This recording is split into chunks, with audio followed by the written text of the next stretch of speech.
Today, we are talking about decluttering and organizing your kids' toys in a way that invites better types of play and less mess chaos. Welcome to the Prepared Enough podcast. I'm your host, Natasha Mila, former teacher, mom of four, and firm believer that a well-prepared home can do a lot of the heavy lifting for you. In this podcast, we'll explore ways to design organized, intentional spaces and rhythms that build your child's responsibility and bring more ease into your day. The simplest adjustments often make the biggest impact. We will chat all about the tiny tweaks you can make as your children grow. If you're ready for your home to work with you, not against you, you're in the right place. Hit follow and let's get started. Hello. We are in April. It is almost Easter. It is Holy Week. My oldest is 6. She'll be 7 this summer, and the other 3 are younger. So this is really the first year that we've had questions about all the things. Jesus, who he was, where he lived, how he was God, and why he wasn't here first before people were alive on this earth, and all these big questions. And the funny thing is that the trickiest part to explain to her about the resurrection was not that Jesus died and came back to life. She's like, yeah, I get that. But like, why did people used to sacrifice animals? So yeah, the whole sacrificing to be looked at as good in God's eye was a bit tricky to explain, and I wasn't really expecting to be doing like a full history lesson on animal sacrifices and what they meant this week, but here we are, and it's kind of exciting to have a child who is really curious about it finally, and I'm not just like talking to a wall anymore. So happy Holy Week, and I love that this is probably the day that lined up back when Jesus actually was alive. That Good Friday was on an April 3rd. Potentially, being some 2,000 years ago. It just makes it feel like as big as it really is. I wanted to make a really quick announcement, and then I'll go into a short podcast episode because I really wonder who will even listen to this before Easter. You'd probably have to be pretty bored or have a lot of time while driving or something. So we'll make this brief in the case that you are trying to squeeze this in. My online spaces have always, this is my announcement, my online spaces have, consisted of a newsletter and a podcast, always, but, so I just recently moved the newsletter over to Substack instead of having it on a different email platform. And then the podcast, we used to have an old podcast somewhere else, and I just decided to start over when I moved over to Substack, so I host this podcast on Substack as well. So Substack is just kind of like the host of all the things. But my podcast, so my newsletter is always free. I just really like writing to y'all. And my podcast is free too. Obviously, you're listening to it for free on Apple Podcasts or Spotify or wherever you are.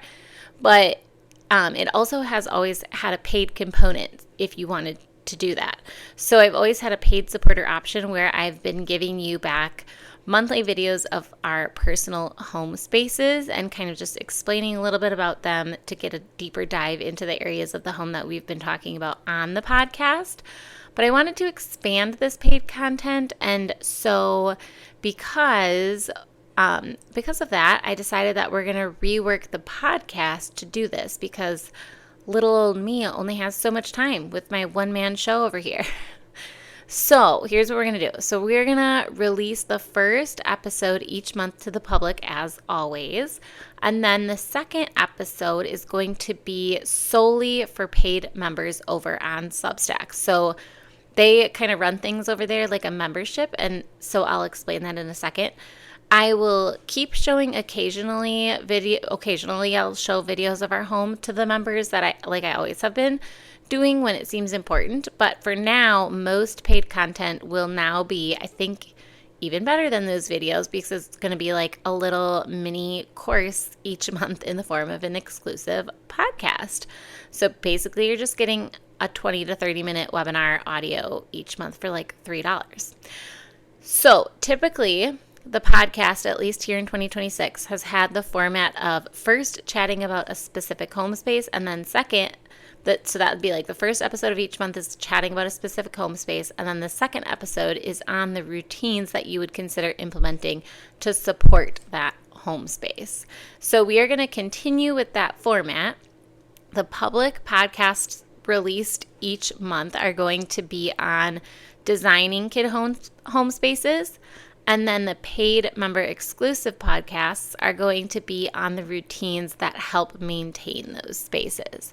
So if you want to sign up to be a paid member, there is a group of us over on Substack.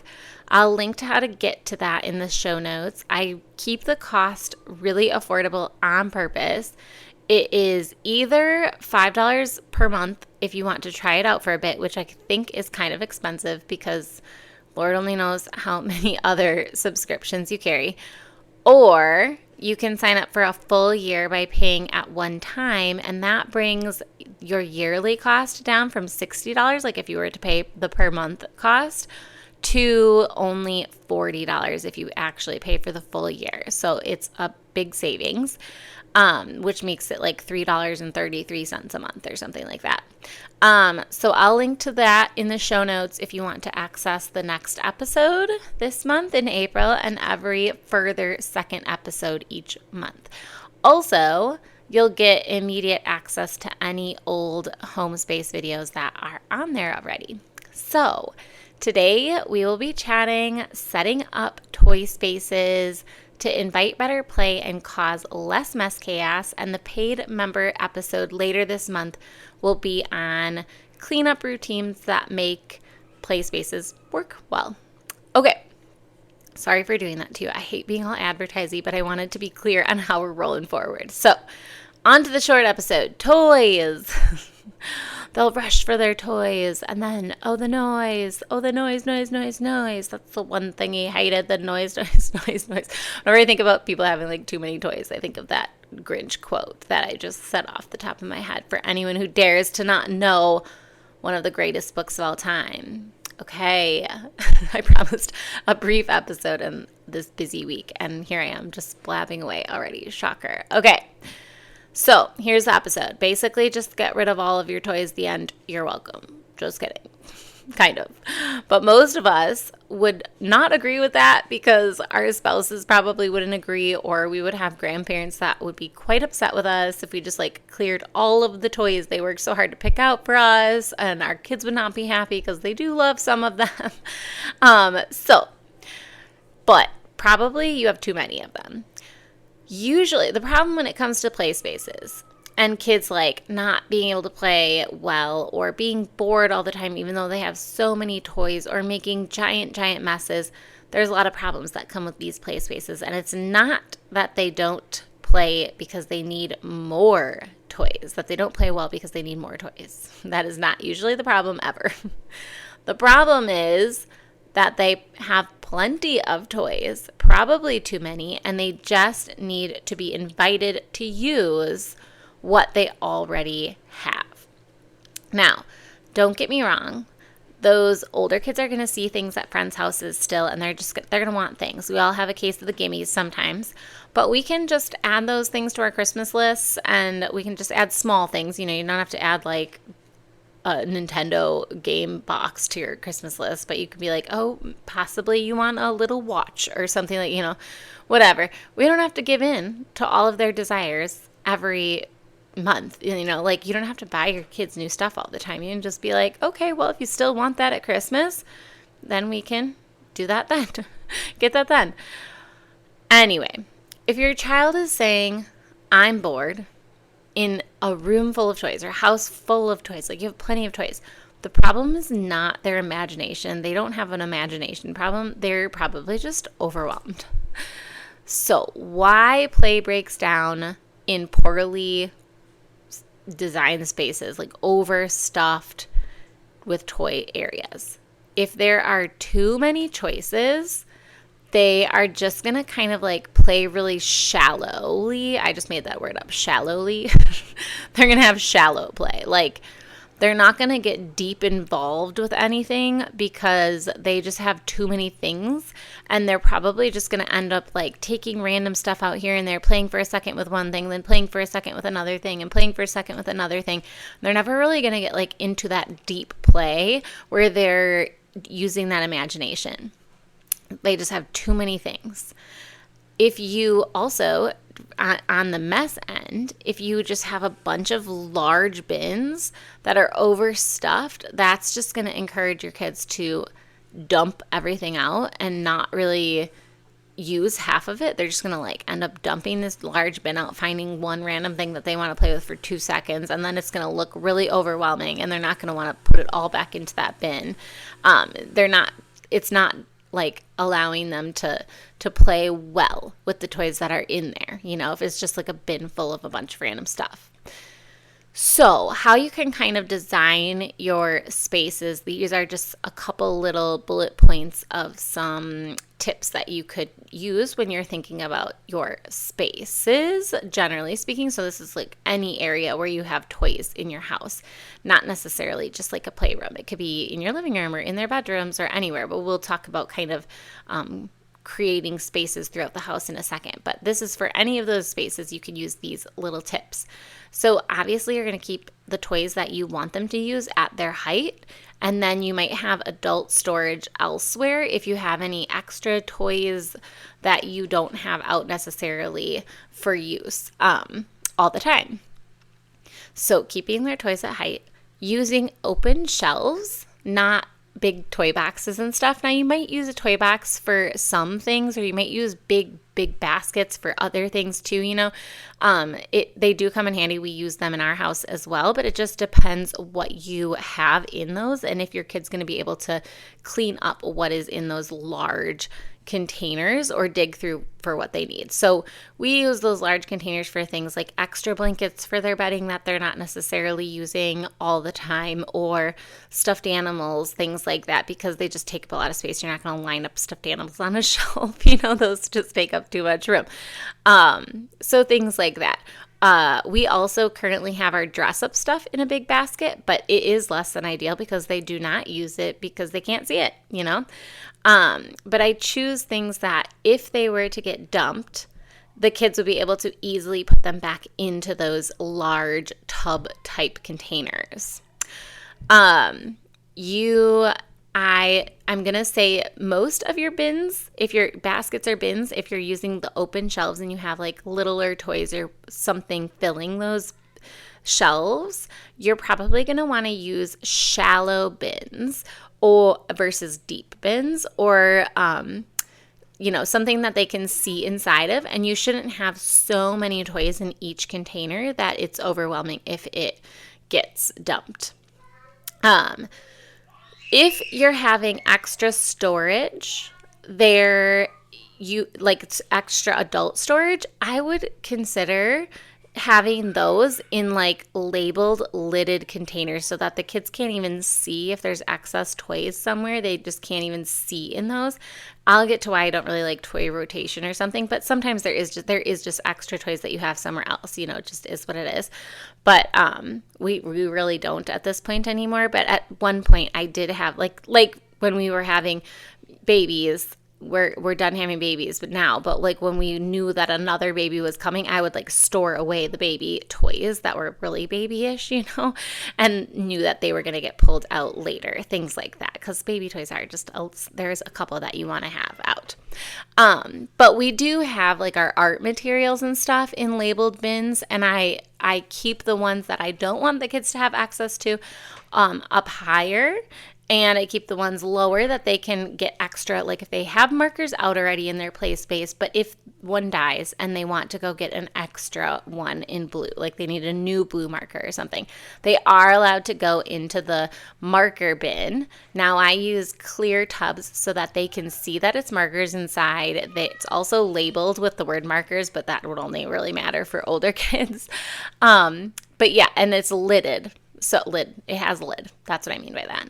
And so when they pull it off the shelf, they have to like take the lid off, quick grab the marker, put the lid back on, and put it back on the shelf. So it doesn't look accessible, because if it was at their height and there was no lid on it, it would look like they could just use those markers at any point in time. But it's really just excess of one item that we have in our house, and they can go, because it's cheaper to buy markers in bulk, so they can go pick a new one when they need one, but they only have like Roy G. Biv and a couple extra colors out for them to use regularly, because they don't need 45 markers out. They only need 12, at one time.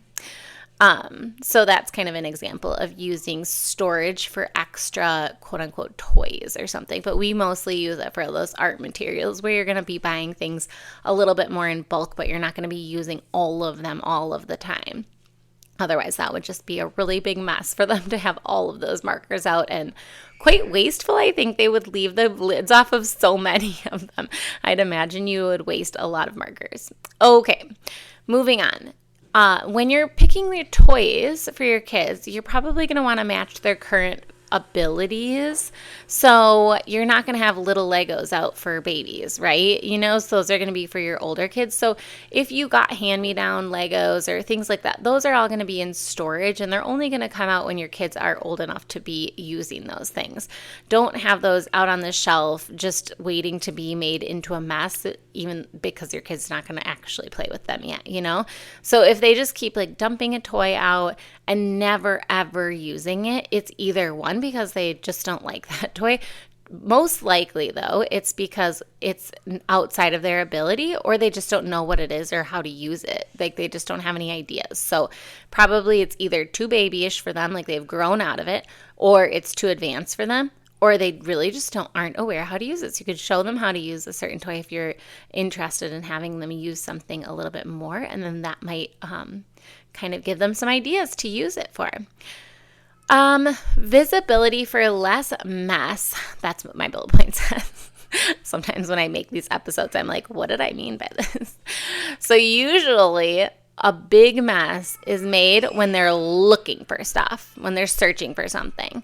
So if they're like trying to find a certain toy, or they're just trying to see what's in a bin, they're going to make a big mess by dumping things out. So you want to prevent that by making all of your toys a little bit more visible for them. So again, you're going to keep those toys in shallow trays, buckets, baskets, whatever you have.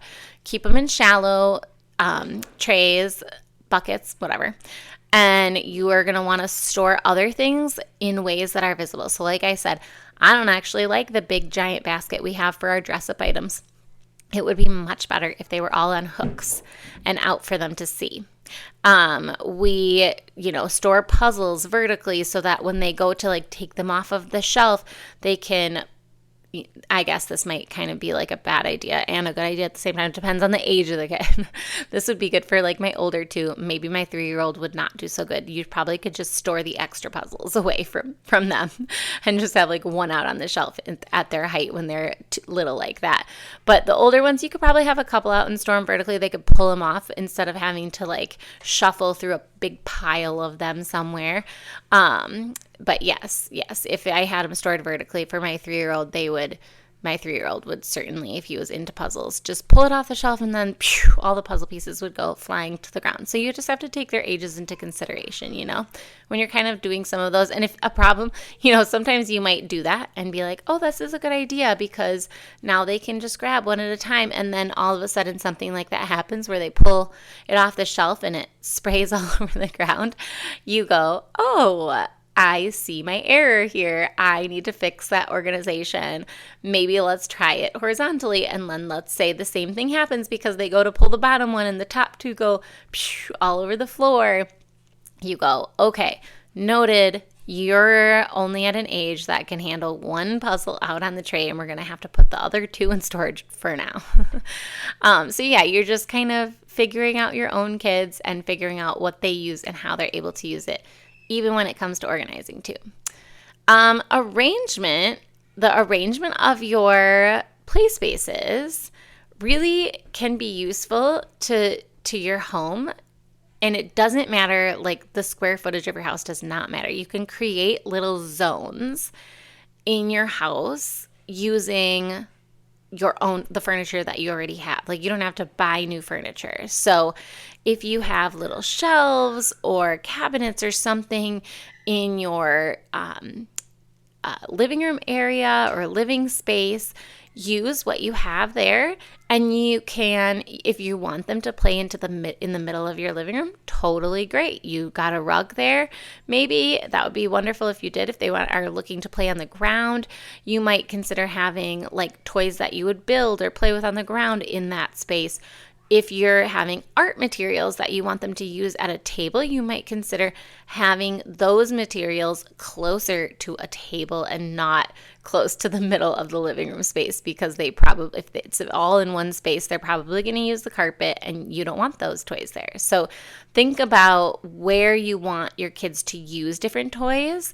Maybe you don't want to keep the loud noise-making toys in the living room because you want to have a sliver of sanity during your day.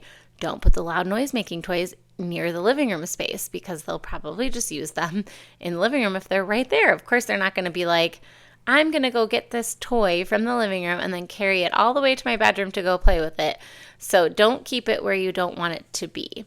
And same with those like art material type of toys. If you don't want them to have it in their bedrooms because you want to keep an eye on them using those materials, then don't keep it by their bedrooms. That's on you if they are using it inappropriately and you can't see them because it's in a space where you are not normally in. Some people choose to not have toys in their bedrooms at all because they want just the space for sleeping. I think this just depends on your home space. If you have a playroom area or kind of designated play spaces, this might work better. But if you have a small house and the bedrooms are just kind of one of the spaces, sometimes you can't get away with that all the time. It just depends on your house. And then if you have different aged kids, you really do need to consider what toys are out and where, especially if you have younger toddlers or babies. There are choking hazards with little teeny toys, right? And so you don't want them to have these little teeny toys right in their bedroom if they're not in a crib. We always do a floor bed, so this matters more for us. Or if they're climbing out of their crib and they have access to them, that's not a good thing. And even if they are in a crib, they're not just only going to be in their room when they're sleeping all the time. So, just keeping those kind of toys farther away from your little babies, that's going to be important. So what we do in our house is our babies we have 2 levels in our house. And so our babies sleep on our main level, and then there's the kids' rooms are upstairs, and our bedroom is downstairs with another bedroom. And so we keep like choking hazard toys off of this level entirely. That at one point that was not the case. And what we did, because we just didn't live in this house before, and also even when we moved into this house, that wasn't the case, because all of our kids were toddlers and little, and they were just all playing on this level, and we didn't have toys in their bedrooms really at all. So what we did then was we just kept those toys that had choking hazards as nap time toys. And those were like their quiet playtime toys when the baby would nap. So yeah, I had to just like bring them out, I guess I should say. Okay. I am just going to go really quickly back to talking about having less toys. I am going to talk about rotation because I don't love toy rotation. I used to try to do it, but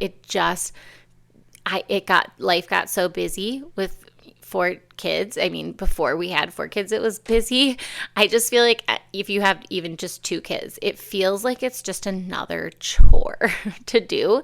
Some people do really like it, and I do think it's beneficial to let toys rest by like putting them away so that their interest in those toys is renewed a little bit later when you bring them back out. I think this is a good idea.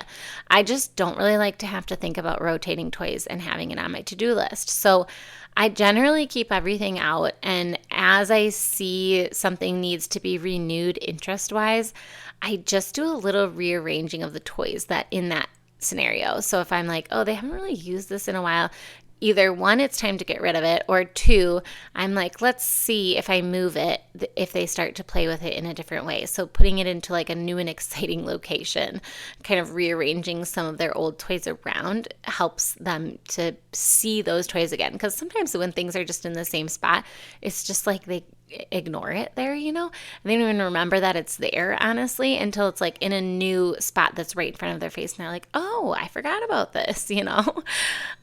So I think that's good enough for the renewing of interest with the toys, that you don't actually have to put it all the way away in storage and then bring it all the way back out all the time and have this like constant rotation. I don't think that's a bad thing to do. I just think it is a lot of work to do, and I don't have time to do that work. So, make your choice on rotation, but don't think that everybody does toy rotations.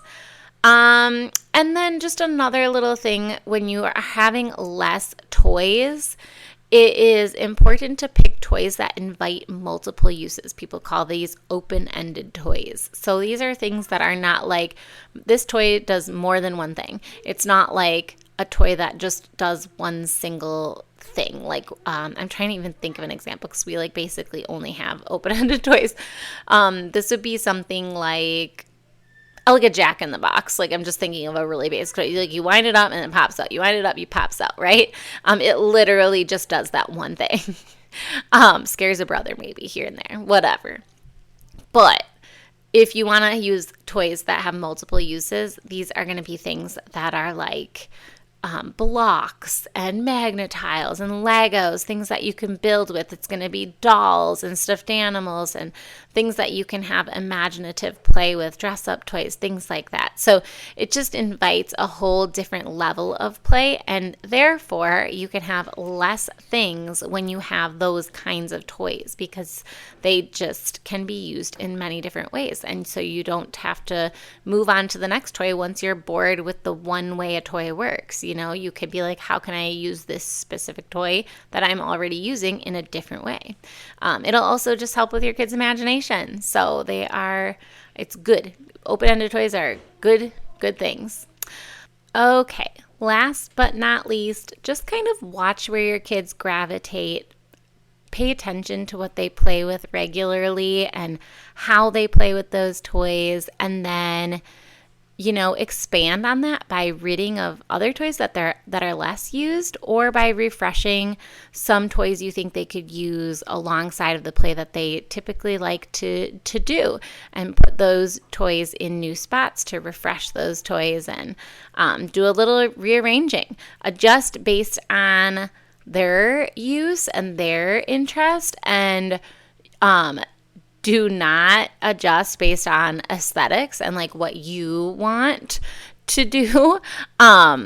Just let go of that Pinterest perfect play space. I know that I have a really hard time doing this because I'm like, this is such a really cute toy. Like, I really want you to like this toy. It's so cute. But then they just don't like it. And I have a harder time letting go of it when I like it. Apparently, I just have a case of the gimmies in that case. So, but really, it shouldn't be up to me. I'm like, oh, this cute vintage toy is so adorable. You should love it. And they just don't. And it's fine. And we should get rid of it if they're not using it. But really, talking about less toys, choose one play space, like a tiny little play space in your house. Doesn't have to be your giant toy room, but if it is, great, all the better. And I'm not joking, go remove half of the toys. You don't have to get rid of them yet, but just get them out of that space and then watch what happens. If your kids are in that space, I want to say I promise, but I can't promise anything, but I want to say I promise your kids are going to play better in that space when you remove half of the toys. Each item that's left in there is going to look so much more exciting to them when it's all cleared out a bit and has been carefully chosen for what they specifically like. Carefully chosen toys, books, whatever they prefer. Okay, so that is it for today. If you decide to become a paid member, I'll see you later this month. But otherwise, I will see you in the beginning of May. All right, drink water, eat snacks, happy toy decluttering and rearranging. Talk next time. Tash.